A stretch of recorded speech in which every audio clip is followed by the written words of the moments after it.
Reports suggest that the phone may incorporate the Snapdragon 8 Gen 4 chip in certain places while choosing the Exynos 2500 in others. Samsung is anticipated to release the Galaxy S25 in the first few months of next year with considerable redesigns expected.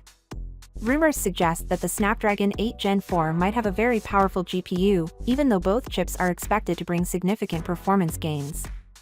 According to a report by the digital chat station Credible Source, Qualcomm's Snapdragon 8 Gen 4 chip boasts an incredibly powerful GPU that promises improved graphics capabilities. This chip is reportedly capable of running Genshin Impact at its native 1080 resolution. To put this in context, Genshin Impact is one of the most graphics-intensive smartphone games. At the moment, the game usually runs at 720p by default, and even with that resolution, many phones struggle to maintain 60 frames per second when using the highest visual settings.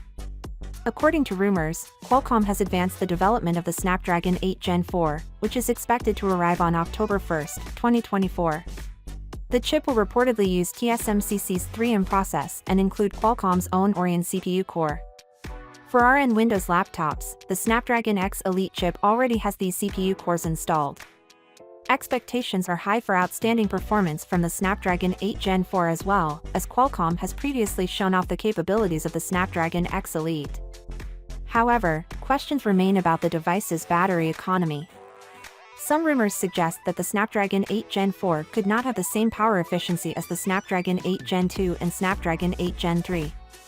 Along with the anticipated improvements in design and performance, rumors suggest that the Galaxy S25 will introduce upgraded camera sensors.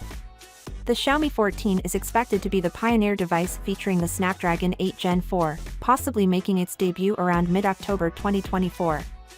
Additionally, certain variants of the Galaxy S25 are speculated to incorporate the Snapdragon 8 Gen 4, with an expected announcement slated for early January 2025. Finally, what are your thoughts about it? So without being said, let me know your thought in the comment below, and if you are new here, please subscribe. Peace out.